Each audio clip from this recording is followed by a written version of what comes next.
Sinong babae? Sinong may-ari ang sinasabi mo, Ellen? Yung babaeng maganda, mahaba yung buhok, na nakasuot ng kulay puti. Ano? Anong pangalan niya? Hindi ko na itanong eh. Dito ka lang, ha? Hoy, saan ka pupunta? Sa loob ng bahay. Hahanapin ko anak natin. Pero nakakahiya naman. Ellen, katulad ng sinabi ko, wala ang mga may-ari ng bahay na ito. Nasa ibang bansa sila. Kaya imposible sinasabi mo. Ano? Sino yung sinamahan ni Jenny? Iyon ang aalamin ko. At sana, totoo ngang nasa loob ng bahay na yan ang anak natin. Ay, wala dito anak mo, Arnel. Ho? Oo.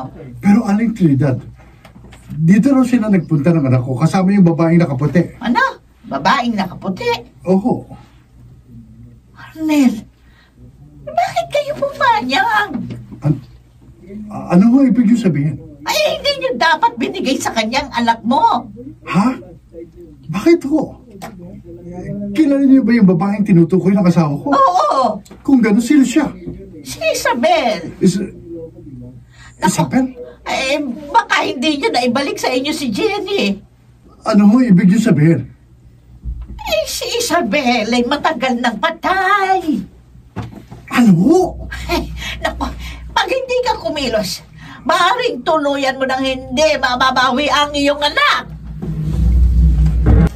Anong gagawin natin ngayon, Arnel? Paano na ang anak natin? Hindi ko alam. Naguguluhan ako. Hindi pwede. Wala tayong gawin. Ayoko mo walang anak ko. Kaya dapat kumilos na tayo. Paano? Ano gagawin natin? Hindi ko alam. Hindi ko alam. Kasalanan mo ito, Ellen. Kung hindi mo sana ibinigay sa kanya si Jenny, wala sana tayong problema ngayon. Wala ako sisiyan. Hindi ko alam. Kaya pumayag ako. Dahil sa katakahan mo. Tandaan mo ito, Ellen. Kapag may nangyaring masama sa anak ko, ikaw ang sinisihin ko. Mananagot ka sa akin. Tandaan mo yan. Balikan natin ang kasaysayang tangko sa linggong ito sa isa na namang gabi ng labi.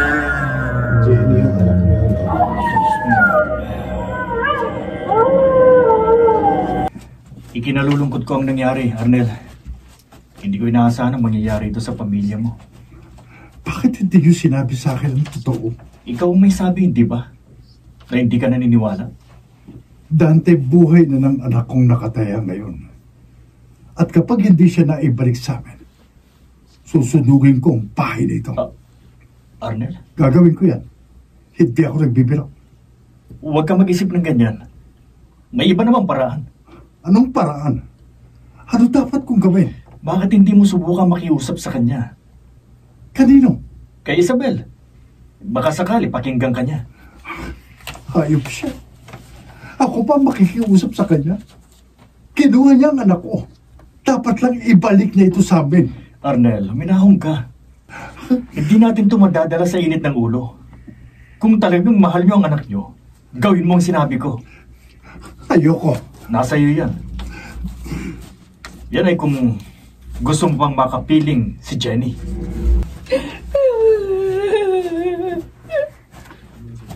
Bakit ka umiiyak?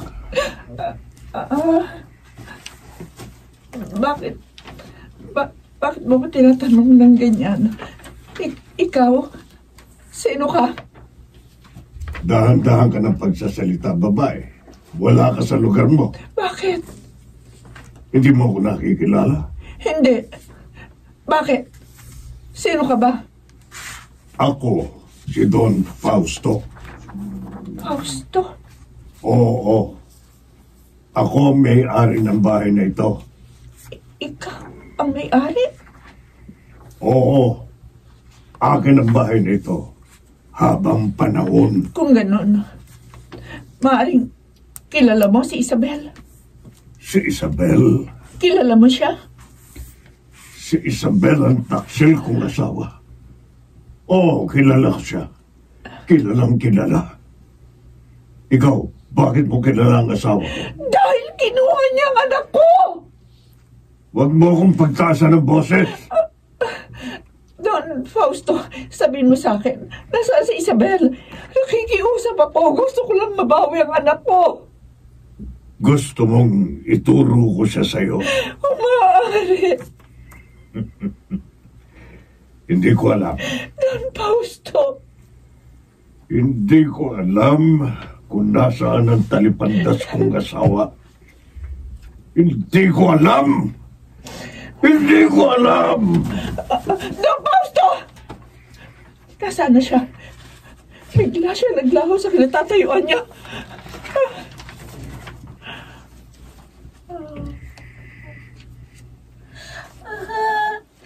Mama!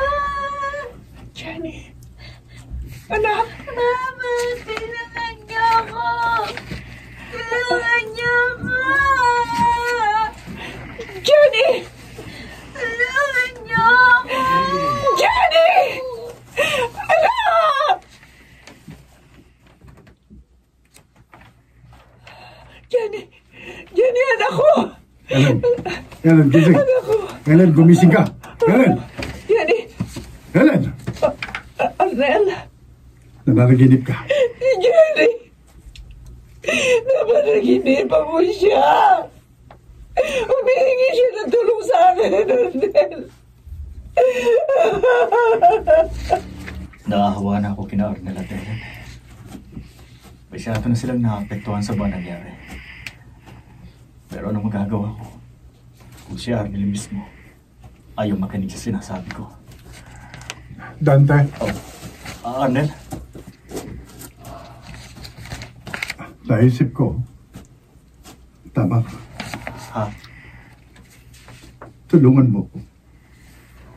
Hanapin natin si Isabel. Gusto kong makiusap sa kanya na ibalik niya sa akin ang aking anak. Gusto ko nang makita si Jenny. Dante, ano ginagawa ni Arnel?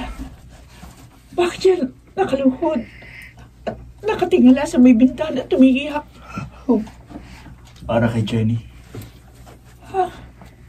Gusto niyong mabawi ang anak ninyo sa pamamagitan ng pagsusumamo. Ang asawa ko. Sa ginagawa niya ngayon, umaasa ako na pag-ibibigyan ni Isabel ang kahilingan ni Arnel. Dante, sandali. Bakit, Ellen? Sasamahan ko ang asawa ko. Gagawin ko rin yung ginagawa niya. At baka sakali, mahabag si Isabel sa amin. At ibalik niya si Jenny. Nakakaawa yung mag-asawa. Inabot. Wala ba kagabi? Nandiyan sila sa may harap ng bintana. Ay hanggang ngayon, hindi pa umaalis. Hindi pa rin sila sumusuko. Patunay lamang yan na mahal nila si Jenny. At ako man, naniniwala na nababagbag ang damdamin ni Isabel. Hindi siya likas na masama. Nadala lamang siya ng mga kasawi ang nangyari sa buhay niya. Naghahanap siya ng pagmamahal at inakala niyang maibibigay ito ng bata. Sana naman matapos na to nang mabalik ng katiwasayan sa buhay nila mag-anak. At sana matahimik na rin ang lugar na ito na matagal na nilang ginugulo. Sana'y magkaroon na rin sila ng kapayapaan para makatawid na sila doon sa kabilang buhay. Anong ginagawa mo, Isabel? Hindi ka ba nahahabag sa kanila? Tingnan mo sila. Nakakaawa ang kanilang mga itsura. Bakit ikaw? Nahabag ka ba sa akin? Wala ka ring awa, Fausto. Ikaw ang dahilan kung bakit ako nagkaganito. Dahil nagtaksil ka. Kaya pinarusahan kita. Hindi totoo yan! Wala akong ginawang masama sa'yo. Ikaw lang ang nag-iisip niyan.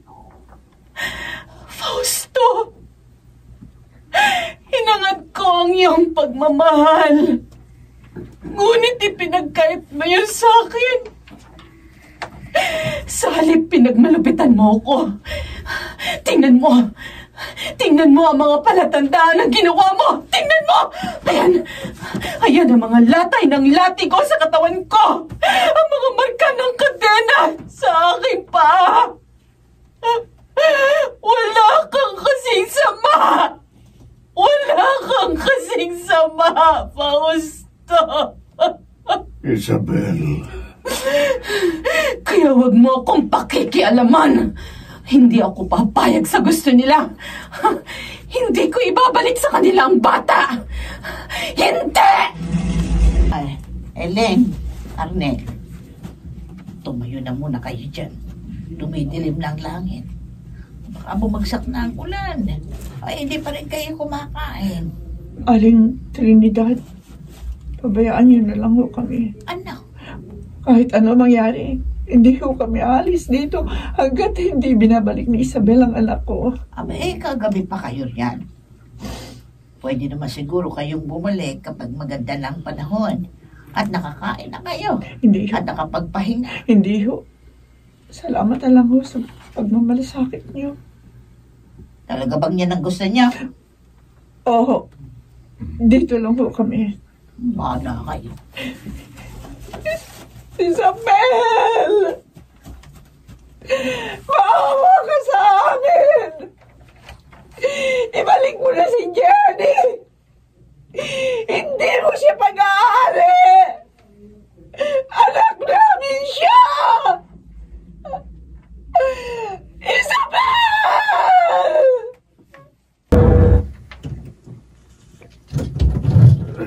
Lucas, saan ka galing?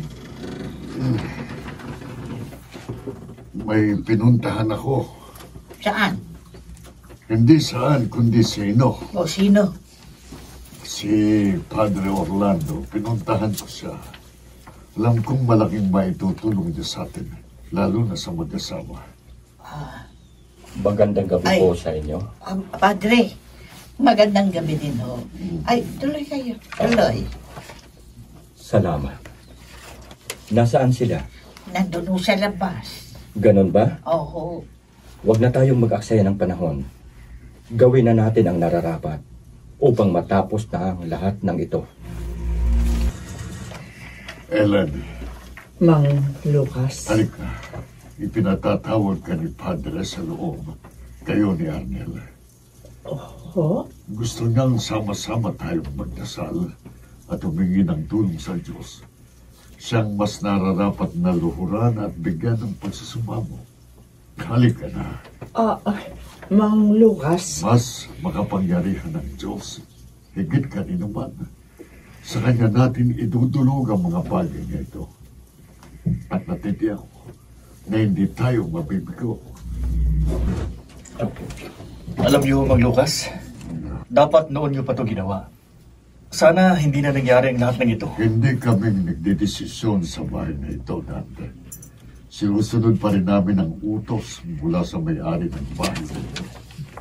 Ang mga kamag-anak ni Don Fausto, minsan na namin itong isinangguni sa kanila, ngunit hindi sila pumayag. Pero ngayon na may buhay na nasa bingit ng alanganin, kami nang nagdesisyon. Tapos nang dasalan ni Padre Orlando ang lahat ng sulok ng bahay. At nabendisyonan niya na rin ito. Pero bakit parang wala yatang nangyayari? Baliwala ba sa mag-asawang Fausto at Isabel ang ginagawa ng pare? Maghintay lang tayo. Magtiwala tayong matatapos ng lahat ng ito. Biglang lumakas ang hangin. At nililipan ng mga kagamitan sa loob ng bahay. Hinihintay natin, Dante. Ang pagkilos ng Diyos laban sa nabibig ng isipan ng maligaw at unang katahimik ng mga kaluluwas ng bahay na ito. Ikaw hindi. Padre, ano nangyayari? Manatili lang kayo sa inyong kinalalagyan. Ipikit ninyo ang inyong mga mata at manalangin sa Diyos.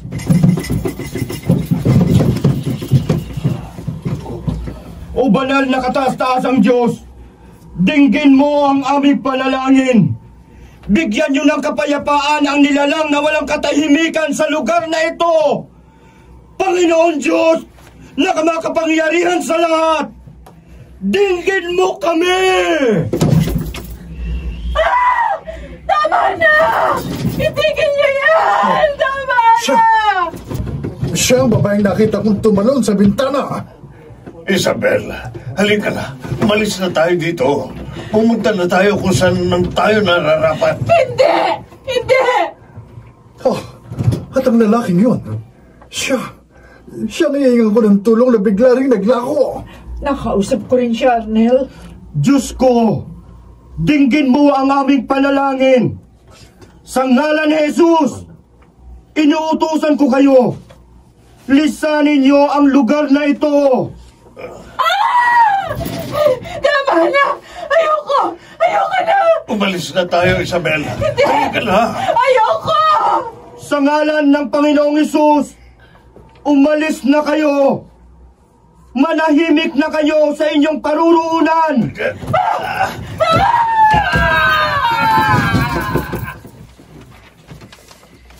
Oh. Tapos na. Wala na sila. Oh, Umalis na ang mga kaluluwa ni Don Fausto at Isabel. Iniwan na nilang ancestral house na ito. Ang anak ko! Nasaan ang anak ko? Bakit hindi nila ibinalik? Saan nila dinalang anak ko?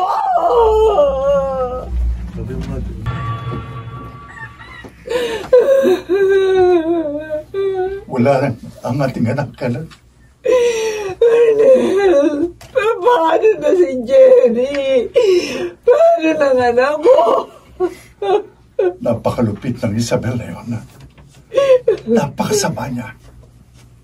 Higit siyang masama kaysa kay Don Fausto. Sa impyerno sana sila mapunta. Huwag nating hangarin yan, Ellen. Ipagdasal pa rin natin sila. Kaya mong gawin yun? Kahit na kinuha nila si Jenny. Aminin ko, masakit sa loob. Galit ako. Galit na galit. Pero nagbabakasakali pa rin ako. Ibabalik ni Isabel ang ating anak. At paano? Wala na sila, Arnel. Wala na rin ang ating anak. Umaasa ka pa. Ellen. Papa! Mama! Arnel. Poses ni Jenny yun, Nandito na po ako! Ha? Anak ko nga, Arnel. Nagbalik na ang ating anak. Salamat sa inyo, Arnel. Kundi dahil sa inyo, hindi pa magkakaroon ng katahimikan ng bahay nito na pag-aari ng pamilya ni Don Fausto. Ang bahay na ito, matagal nang naitayo nung panahon ng mga Hapon. Ito ang naging saksi sa pagsasama ni na Isabel at Don Fausto. Na dahil sa sobrang selos, nagawa niya saktan at pagmalupitan ang nooy batang-bata pang si Isabel. At dahil sa hindi na nakayanan pa ni Isabel ang paghihirap na dinaranas niya, nagpakamatay siya sa pamamagitan ng pagtalon sa bintana kung saan mo siya nakita, Arnel. Kaya pala, ngayon, malinaw na sa akin ang lahat kung bakit sa lugar na yon, doon ko siya palaging nakikita. At kung bakit iniiwas ako ni Dante sa lugar na yon. Tama. Dahil doon nagaganap ang lahat. Doon nakikita ni Dante si Isabel at si Fausto. At ang mga dating gwardiya dito na agad na nagsialis. Dahil kasi hindi nila nakayanan ang matinding takot. Pero magpasalamat na lang po tayo. Dahil tapos na ang lahat. At naniniwala ako, naganap ng magiging payapa ang mga kaluluwa ng mag-asawa. Siya nga pala, Arnel. Talaga bang hindi ka na namin mapipigilan? Tuluyan ka na bang magpapaalam? Nakapagpasya na ho ako. Nagpaalam na ho ako sa agency namin. Ganun ba? Kasi ang gusto ko, makalimutan na ang mga nangyari dito. Ayoko nang alalahanin pang lahat ng yan. At saka, may bago na rin ho akong assignment. Talaga? Saan? Sa isang malaking kumpanya. Pinagre-report na ho nila ako bukas. Hindi mabuti. At siguradong mas malaki ang sasweldohin mo doon. Sana nga ho. O sige, hindi na kita pipigilan. May maganda ka naman palang pupuntahan. Sige ho. Salamat ho sa lahat. Sana ganap na ngang magkaroon ng katahimikan ang lugar na ito. Salamat din. At sana rin hindi itong maging huli nating pagkikita. Hangad ko na magkasama-sama pa rin tayo sa mga darating na panahon. Mag-iingat kayo. Ay, salamat. Makakauwi na rin tayo sa wakas. Ayun na yung highway, oh. May mga dumadaan na dyan, bus. Papunta sa atin. Halika na, tayo na. Tayo na po! Papa, bilisan na natin! Mama! Ha? Anel, bakit? Ellen, tingnan mo. Sa dadaanan natin. Ay, Papa! Sina Fausto? Isabel? Ang akala ko, wala na sila. Ay, tingnan niyo sila, oh! Nakangiti sa atin, kumakaway. Ha? Oo nga naman, Arnel. Masaya na sila. Tingnan mo. Magkahawak kamay pa sila at unti-unti na silang naglalaho. Oo nga. Ibig sabihin, tuluyan na silang magpapaalam at hindi na magpapakita sa atin. Matatahimik na silang dalawa. Oh, Arnel, good luck sa bago mong assignment. Pabutihin mo, ha? Oo naman. Ako pa. Para sa inyo ng anak ko, gagawin ko ang lahat. Para mabigyan ko kayo ng magandang kinabukasan. Pagsisikap ako. Alam ko naman yan, eh. Kaya nga mahal na mahal kita. At mahal na mahal din kita. Oo, sige na. Sige na. Baka mahuli ka pa. Ako pa sisihin mo. Hindi maaga pa naman eh. Kahit mga 1 oras pa tayo dito magkwentuhan at maglampigan, hindi ako malilate. Oo na. Sige na. Hayaan mo. Oo. Maaga akong uuwi bukas. Kaya ikaw Ano? umanda ka. Sira?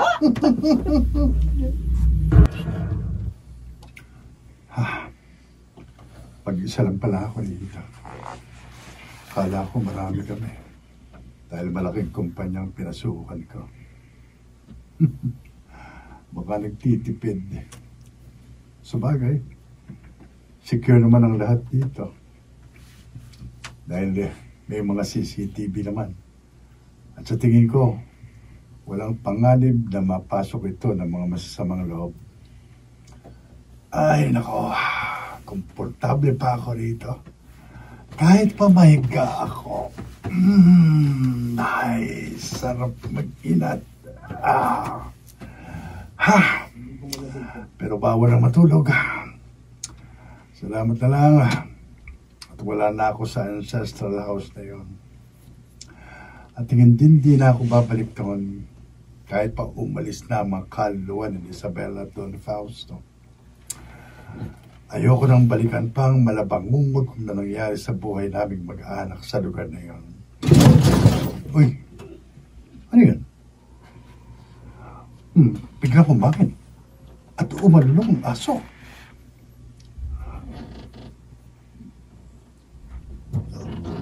Oh. Ha?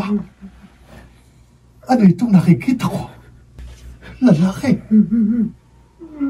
May lalaking umiiyak at nakalutang sa hangin.